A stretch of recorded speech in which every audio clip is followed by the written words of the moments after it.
Yo, magandang araw sa atin dyan mga ka-Eskonyan ha. Ayan.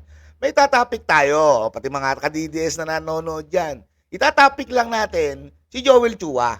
Alam mo, mainit na topic itong ginawa ni Joel Chua at pasabog ni Mayor Isko patungkol sa mga ginawa nila. Kung matatandaan nyo, ang pagpuna ng Kongreso, especially Joel Chua kay BP Sara, para sa confidential pa na hinahanap nila. Ang pagpuna ni Joel Chua kay Yorme Isko Moreno sa mga utang na sinasabi nila na iniwan sa kanila ni Isko Moreno. At least si Isko Moreno, yung utang na ibinibintang nyo, inamin niya. At least si Isko Moreno, yung utang na iniiyak nyo, pinakinabangan ng taong bayan, nakikita, nagagamit. Actually, kayo nga ang sumalo. Lahat ng nagawang maganda ni Isko noong 2019 at 2022. Tapos nag-iiyakan kayo, kung makapanira kayo, akala nyo ang lilinis yung tao. Isipin nyo, mainit na mainit ang topic ngayon about sa 19 million barangay hall na ipinatayo ni Joel Chua. 19 million? Tapos kung makasilip ka kay BP Sara at kay Isko Moreno, kayo pala tong may ginagawang kababalagan noon? Ano? Ang dapat lang bang sinisilip ngayon mayor at vice mayor? Vice president. Dahil mambabatas kayo, hindi kayo pwedeng silipan. Bakit kayo dyan? Hindi kayo tinatanong ng kapwa nyo, congressman. Isang malaking hokus-pokus to. Hindi naman siguro magsasalita ng ganun si Mayor Isko kung walang pinakitang ebidensya yung tao at walang pinangawakang ebidensya yung tao. Mahiya kayo sa taong bayan. Mahiya kayo sa taong nagpapasahod sa inyo. Diba? Tignan nyo. Ayan o, ano nangyari? Giniba. Pinagmukha kayong tanga. Alam naman natin na nagpapasikat lang sila. Alam naman natin na ginagawa lang nito dahil paparating ang eleksyon para may makitang proyekto sa mga tao o nasasakupan niya ngayon. Huwag po tayong magpakatanga. At huwag nyo rin gawing tanga yung taong bayan. Diba? Hanap ka ng hanap ng butas kay BP Sara at kay Isko Moreno nun. Ikaw pala yung may hocus-pocus ngayon. Confidential fund, 17.8 billion na utang ni Isko. Ano? Porkit mga congressman at hawak kayo ni Tamba, siga kayo ngayon? Kita mo, kailan pa tong issue na to? Ba't di man yan sinasagot? Ba't di mo sinasagot?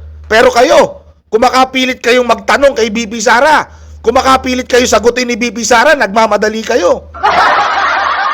Kayo, nung panahon ng eleksyon, kung makapilit kayo, ba't nangutang si Isko Moreno?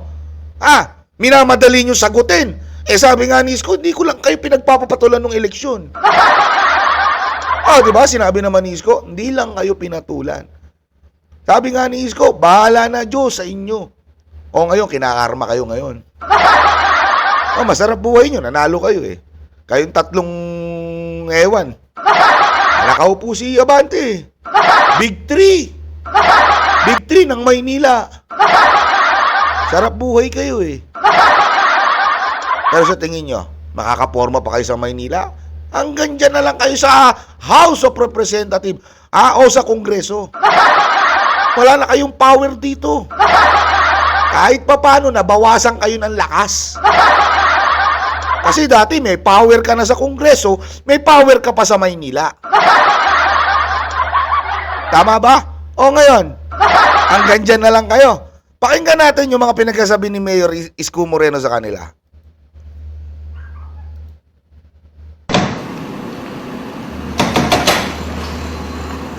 Yung ginigibang bahay. Ginigibang building. Pakiusap ko sa DPWH, huwag po ninyo kayong magtatayo.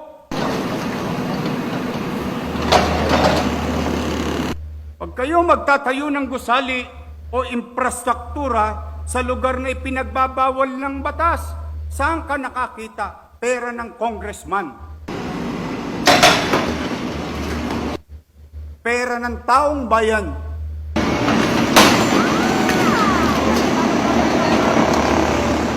Magpapatayo ng barangay hall sa bangketa. Kala ko ba tagagawa kayo ng batas? Siyempre, may papalusot yan. Eh, buti nga, may extra job na kami, extra work eh. Di ba? Para nag-overtime, para kunyari mabait. LOL! 19 million, kaya kayo nandyan. Huwag yung sabihing extra trabaho yan dahil mahal namin ng Maynila. Walang ganun. Isipin mo pa lang, nasa bangketa lang, tapos 19 million.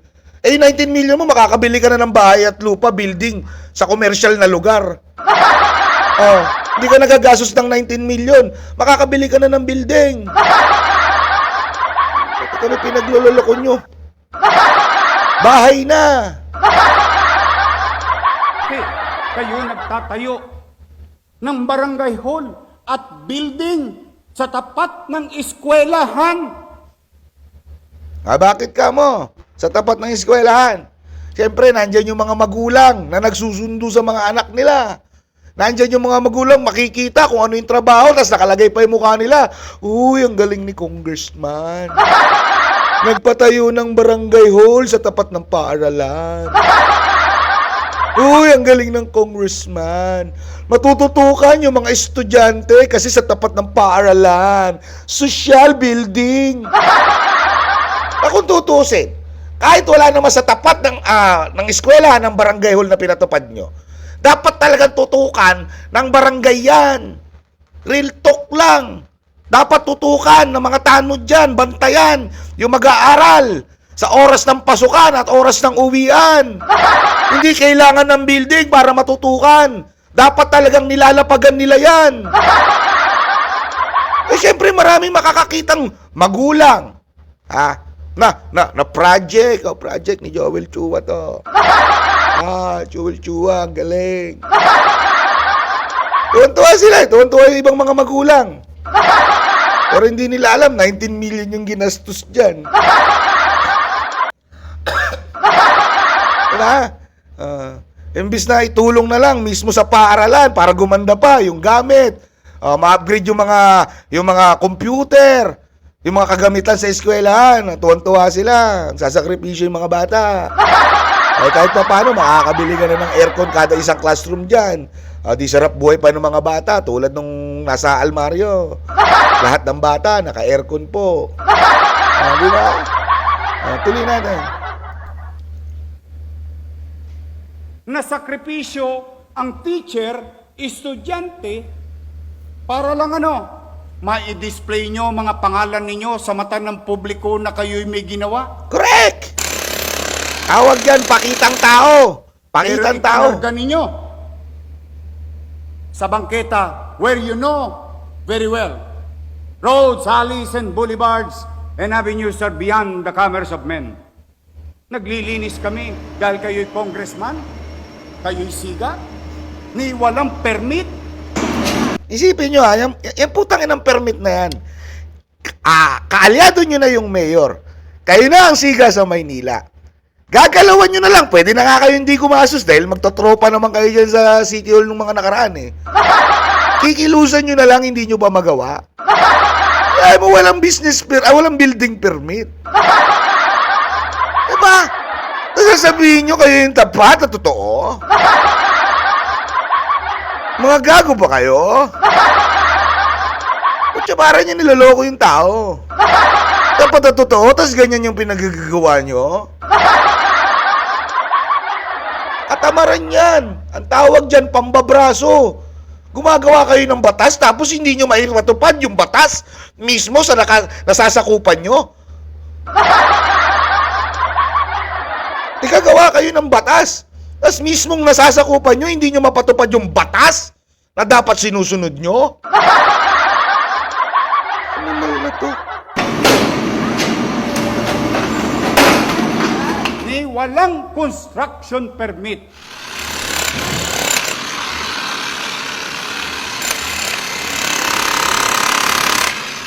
Ni walang building permit.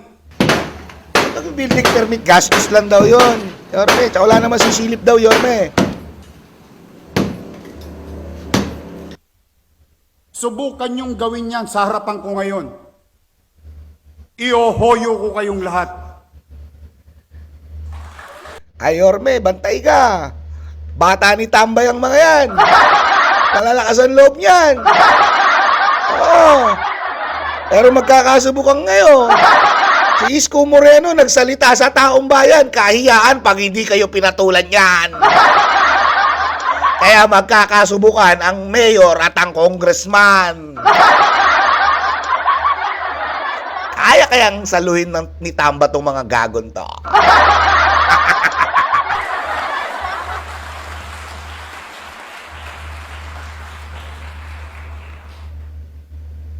That's what you call technical malversation of public funds. Ganun talaga. Sila yung nakaupo po, Yorme. Diyan sa 5th District, kalsada, gagawa nyo ng building sa gitna. Pati sa Beef District, kay Congressman Cheng. Talagang mga siga itong mga to. Tingnan natin ngayon kung sa kayo. Tingnan natin ngayon kung may puwang kayo sa City Hall sa gobyerno ng Maynila ngayon. Pagsisiksikan kayo sa House of Representatives. Sisira na ba ulo ninyo? Matagal na. Noong panahon na yon, dahil takot sa inyo ang mayor, Parang pinapasabi talagang hawak nila sa leeg si Mayora. Parang sila kumukontrol kay Mayora. Ganun ba, Yorme? Parang ang lumalabas, sinasabi mo si Mayora, puppet lang. Grabe, kauna-unahang babaeng mayor ng Maynila. Ganyan yung legacy ang ginawa niya. Yes ka pa! Ang laking revelasyon yan, mayor. Takot sa congressman. Siga ba yung mga yan? Sa susunod na eleksyon, wala na kayong magagawa. Sa sobrang sipag at galing ng ginagawa ni Isko Moreno ngayon, imposibleng 100% hindi iboto yung mga congressman at mga konsehal na mapipili niya sa paparating na 2028 election. Ako na nagsasabi sa inyo. dito sa Maynila, there is a new sheriff in town. New sheriff in town!